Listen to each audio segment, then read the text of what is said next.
Aujourd'hui, je vais t'apprendre à miner sous Windows du Monero. Comment miner avec ton processeur sous Windows. Voilà, c'est une vidéo pour débutants pour apprendre simplement à n'aie pas peur de tout ce que tu vois. Tu vas voir, c'est facile en vrai de miner un coin. Je vais t'expliquer pourquoi on mine et tout ça aussi un petit peu. Comme ça, tu pourras voir un petit peu comment ça fonctionne. Pense à mettre un petit pouce bleu, à t'abonner à la chaîne si tu n'es pas abonné. Je te rappelle que tu peux me soutenir en allant sur patreon.com/makertronic. Tu pourras avoir mes vidéos exclusives sur le minage de crypto-monnaies. Voilà, je fais du minage de crypto-monnaies depuis 2019, 2018, 2019. C'est mon hobby, c'est ce qui m'amuse. J'aime bien trouver toutes sortes de nouveaux coins qui n'existent même pas encore et faire du minage spéculatif. C'est pas ce qu'on va faire aujourd'hui. Aujourd'hui, on va faire du minage de rentabilité. Alors, il y a plusieurs aspects à bien comprendre dans le minage. Déjà, à quoi ça sert le minage ? Le minage, ça sert à valider les transactions et à construire les blocs pour ces transactions. Alors, il y a plein de types de matériel qui permettent de miner, mais chaque blockchain a son type de matériel pour miner. Et il y a des blockchains aussi qui n'ont pas besoin de minage pour fonctionner. C'est des blockchains où tu dois mettre en gage tes coins. Ça s'appelle le proof of stake. Tu dois mettre en gage tes coins et il n'y a pas besoin de... Donc, tu dois avoir de l'argent déjà pour pouvoir en gagner sur ces blockchains-là. Là, le minage, tu n'as pas besoin d'avoir d'argent, ni de coin, ni d'ailleurs d'être dans la crypto. Tu n'as pas besoin du tout de trucs comme ça. Tu vas voir qu'on peut miner sans être du tout dans la crypto-monnaie et gagner des crypto-monnaies à partir de zéro, simplement en faisant fonctionner ton ordinateur et donc en dépensant de l'électricité. Ça s'appelle le proof of work.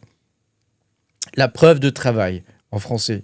Je vais essayer de parler français et d'utiliser un langage simple et clair pour apprendre à miner, vraiment pour le débutant de base. Alors, sachant qu'on a tous commencé un jour, moi aussi j'ai commencé au tout début, j'y comprenais rien au minage, j'étais comme toi, donc voilà, c'est comme ça. Alors, il y a plusieurs choses qu'il faut comprendre. Premièrement, pour miner, il te faut un wallet. Alors le wallet, ça peut être un exchange où on va voir le vrai wallet aussi de Monero. Il te faut aussi un ordinateur. Oui, parce que tu peux pas miner sans ordinateur, c'est pas possible. Avec un processeur quand même pas trop pourri, puisque là on va miner avec le processeur. Et puis il te faut une pool. Donc une pool, c'est une sorte d'une piscine. Il te faut une piscine. Alors je vais t'expliquer tout ça, comment ça fonctionne. Tu vas voir, il n'y a rien de compliqué en vrai dans tout ça. Alors, et une fois que tu as tout ça, voilà, après c'est tout. Une fois que tu as tes coins qui arrivent sur ton exchange, sur le site où tu vas miner, tu n'as plus qu'à les récupérer, soit en argent réel, soit tu te fais envoyer une carte bleue. Voilà. Sachant que n'oublie pas que tu es soumis à la loi française, en tout cas c'était en France. En France, on est soumis à 30% ou 31%, je crois, 31,4% de mémoire de frais, de flat tax. Voilà, on appelle ça comme ça, la taxe de 30%. Donc déjà, on va voir pourquoi on mine. On mine parce que ça rapporte des sous-sous. C'est pour ça qu'on mine. C'est pour gagner de l'argent, pour participer au réseau, pour la tech et tout ça, mais on mine principalement pour gagner des sous.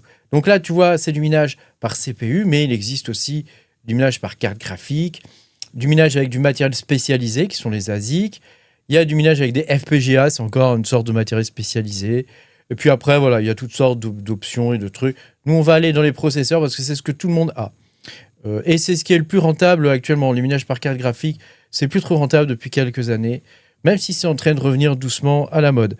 Alors, moi, je vais te montrer, j'ai un processeur, c'est un 9000. Moi, j'ai un 9950X sur mon ordinateur, donc c'est un gros processeur avec 32 cœurs, regarde. Je te montre, ici, tu vois, il y a beaucoup de cœurs. Donc, regarde-toi ce que tu as comme processeur, parce que si tu as un processeur avec 3 ou 4 cœurs, ça vaut peut-être pas le coup de miner. Par contre, si tu as un processeur un peu plus rapide, avec plus de cœurs, 5800 par exemple, 5800X3D, tu vois, alors, sur AMD, à partir de 5800, ça peut être intéressant de miner.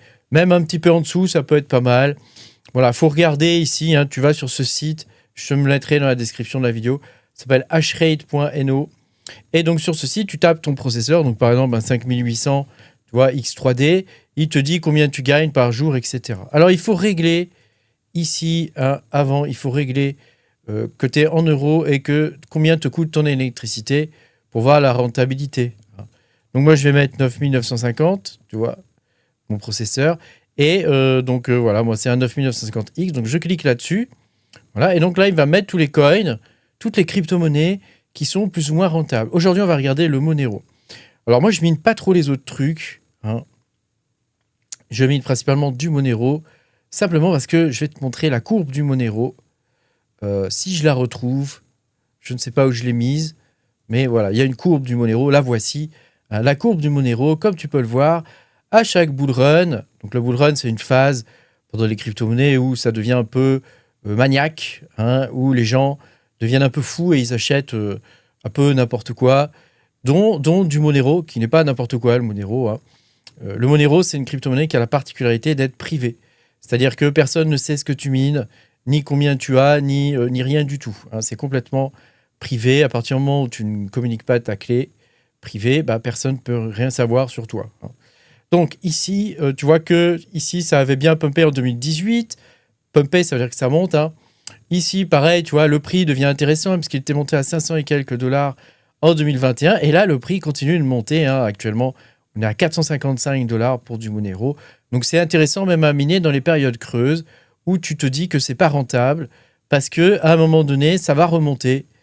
Probablement, ça va remonter, c'est pas sûr, évidemment, mais disons que c'est toujours arrivé. Donc, alors évidemment, les performances passées ne présagent pas des performances futures, mais voilà, on peut se dire quand même que raisonnablement, à un moment donné, ça va remonter et que c'est à ce moment-là que tu pourras vendre.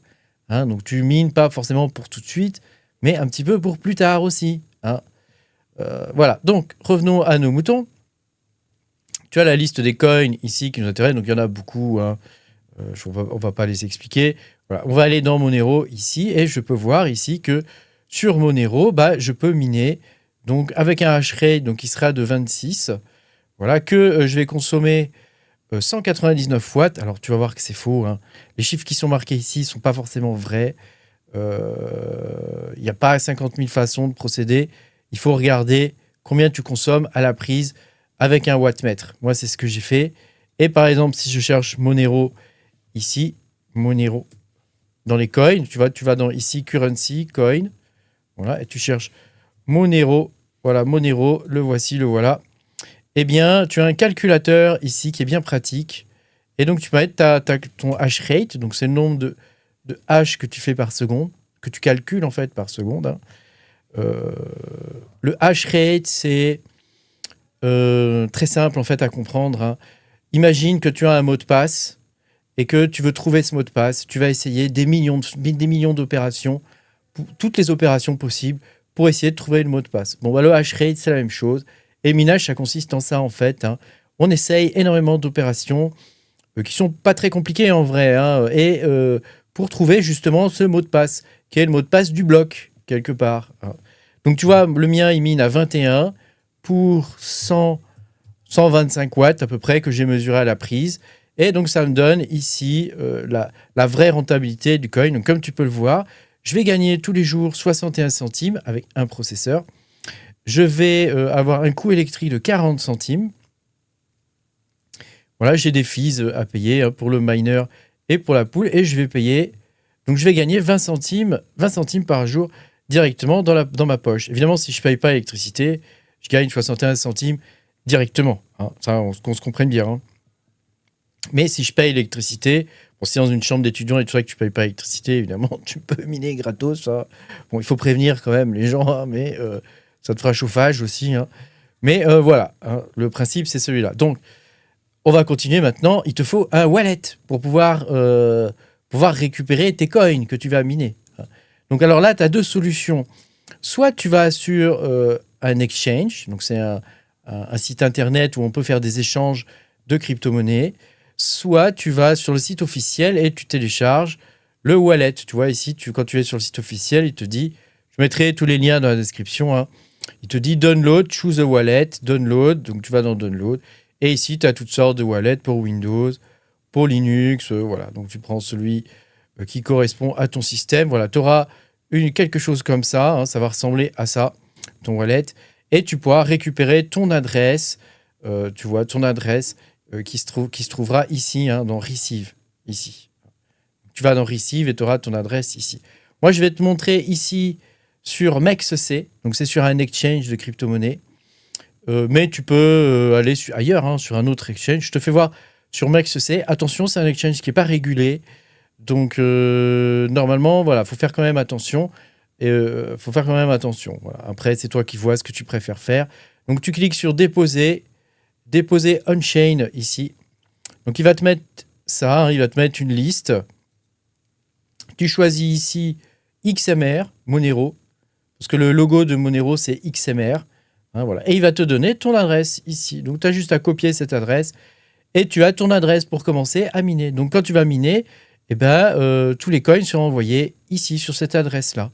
Hein, sachant qu'il te dit quand même qu'il y a un minimum de dépôt, tu vois, de 0,00001. Hein, donc, voilà, il faut bien respecter ce minimum de dépôt. Donc, une fois qu'on a notre adresse, donc notre wallet, on peut commencer à miner. Alors, pour commencer à miner, il nous faut un logiciel de minage. Alors, le logiciel de minage, on le retrouve sur le site de Monero. Hein. On va sur GitHub. Je te mettrai le lien dans la description. Hein. Donc, fais bien attention, si tu fais une recherche sur Internet, à télécharger le bon, hein, parce qu'on ne sait jamais ce que tu pourrais trouver. Hein. Voilà, donc ici, tu vas dans Release, ici. Voilà, et ici, tu auras donc tous les mineurs. Hein, voilà, donc tu descends et tu prends la dernière version pour ton système. Donc nous, on est sous Windows. Donc nous, c'est Windows. Alors, c'est pas Windows ARM. Hein, nous, c'est Windows. Donc ne prends pas celui-là, c'est pas Windows ARM. Hein, nous, c'est Windows X64, hein, puisqu'on est sur Windows. Donc tu cliques sur le lien, il va le télécharger. Tu vois, ici. Voilà. Et donc, on va pouvoir continuer après, une fois qu'il a téléchargé. Donc, je vais te montrer ça. Toc, voilà. Il te donne... Donc, tu as un fichier. Donc là, je viens de le télécharger. Tu fais un clic droit comme ça. Et tu fais extraire tout, comme ça. Et après, tu cliques sur extraire. Donc, moi, j'ai déjà extrait. Donc, ensuite, tu vas dans XMRig.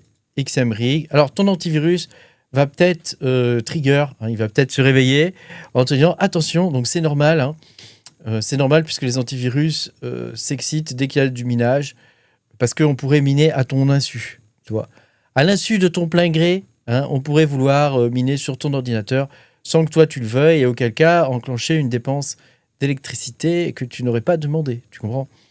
Donc c'est normal. Hein. Donc il faut juste que tu ajoutes une exception dans ton truc de Windows là. Donc je vais te montrer où ça se fait. Hein. Donc la sécurité en un clin d'œil, protection contre les virus et les menaces. Donc tu cliques là-dessus, tu descends et il y a un truc où il y a des exceptions. Donc tu cliques sur protection contre les virus et les menaces. Ensuite tu cliques sur paramètres de protection contre les virus et les menaces. Et tout en bas tu as exclusion. Donc là tu peux ajouter. Tu vois, moi j'ai des dossiers que j'ai ajoutés. Donc tu vois, qui me permettent de que l'antivirus ne se déclenche pas quand je veux lancer du minage là-dessus. Donc, une fois que tu as dézippé ton truc, tu as tout ça. Donc là, n'aie pas peur. Hein. Ici, tu as l'exécutable. Donc, on va faire un clic droit dessus, propriété, et on va le mettre compatibilité ici, et on va le faire exécuter ce programme en tant qu'administrateur. Voilà. Donc ça, parce que sinon, tu risques d'avoir des petits soucis. Hein, parce qu'il faut les droits d'administrateur pour accéder à certaines parties du système, pour pouvoir miner plus puissamment. Hein. Voilà. Et il y a une deuxième chose aussi, il te faut désactiver dans les paramètres de Windows l'isolation du noyau. Parce que ça, c'est un truc qui va faire ramer ton PC. D'ailleurs, en règle générale, hein, je te conseille de le désactiver, ce truc-là, parce que ça ne sert à rien et tu perds 10% des performances de ton ordinateur. Alors, si tu double-cliques sur l'exé, ça ne marche pas. Hein, donc, on va créer un petit fichier, on va l'appeler nouveau, ici, et on va faire document texte, comme ça. On va effacer tout ce qu'il y a dedans. Et on va l'appeler minage. Voilà, minage.bat, B-A-T, comme ça. Voilà, minage.bat. Toc, voilà. Et ensuite, tu fais clic droit et tu fais modifier. Donc là, il va te sortir ça. Donc moi, je l'ai déjà préparé. Hein. Donc tu vois, tu as une ligne de commande ici à taper. Comme ça, tu vois. Donc je te la mettrai dans la description de la vidéo. Rien de compliqué. Ici, tu mets ton adresse. Donc on va aller la chercher. Donc moi, c'est, tu vois, ici. Toc. La voici, la voilà. Je vais la copier-coller ici. Voilà. Et puis après, tu as un point. Donc fais bien attention au point ici, hein, à le conserver. Et tu mets, par exemple, PC Windows ou ce que tu veux. Hein, voilà. Et après, une fois que tu as fini ça, tu fais fichier enregistré, et c'est terminé, hein. On peut commencer à miner. Donc là, on retourne dans notre répertoire, toc, et tu double-cliques sur minage. Voilà. Et donc là, le minage va se lancer. Donc il va faire exécuter quand même. Et voilà, c'est parti. Donc là, il va commencer à miner. Donc là, je vais le couper parce que j'enregistre la vidéo. Voilà, donc après, tu peux faire la même chose sous Linux. Hein, c'est exactement pareil. Hein. Tu fais un wget. Donc là, tu vois, c'est des machines sous Linux, hein, tout ça. Hein. Donc tu fais un wget sur ton truc, sur le fichier du minage, hein, ton miner. Tu le dézippes. tar xvzf, ton fichier compressé. Ensuite, tu vas dans... Alors attends, on va retourner dans le truc. Voilà, hop, toc. Donc là-dedans, tu vois, tu as tes fichiers pour... Tu as ton exécutable, hein, xmrig. Hein, c'est pareil que pour Windows. Donc là-dedans, moi, je fais un nano start.sh. Hein, et puis, tu mets ton adresse et ton truc. Voilà, c'est exactement pareil. Et tu lances le minage. Hein, tu lances le minage. Alors, tu vas miner sur une pool. Donc celle que j'ai mis, il y en a plusieurs des poules, hein. Celle que j'ai choisie, donc c'est, tu vois, si tu vas sur ce site qui s'appelle Mining Pool Stat, tu pourras avoir toutes les poules pour tous les coins. Et donc on a une pool pour le Monero, donc tu cliques dessus, et voilà, toutes les poules qui apparaissent ici, tu vois, il y en a beaucoup, hein, il y en a beaucoup. Donc j'ai pris la première, support XMR, et donc quand tu vas dessus, tu pourras voir ton minage se faire, hein. Donc moi je te montre, hein. J'ai actuellement 10 miners qui minent du Monero en ce moment et qui minent aussi du Tari en plus. Hein, parce que tu vois là, quand on clique, voilà, je mine aussi du Tari en supplément parce que c'est du merge mining. Ça, je t'expliquerai ça dans une autre vidéo. Merci beaucoup d'avoir regardé ma vidéo. J'espère que tu as compris comment ça fonctionne. Hein, tu vois, il n'y a rien de bien sorcier en vrai. Hein, voilà. Le tout, c'est d'essayer. Et puis, une fois que tu as essayé, bah, voilà, ça te permet de comprendre comment ça fonctionne. Hein. Et puis de gagner un peu de sous-sous, hein, c'est un peu le but de l'affaire. Merci, tu ne deviendras pas millionnaire en minant, hein, mais voilà, on s'amuse. C'est un truc de geek, hein, principalement, et ça permet voilà, d'apprendre des choses aussi, c'est sympa. Merci d'avoir regardé ma vidéo, pensez à mettre un petit pouce bleu, à t'abonner à la chaîne si tu n'es pas abonné, je te dis à bientôt pour de nouvelles aventures. Salut!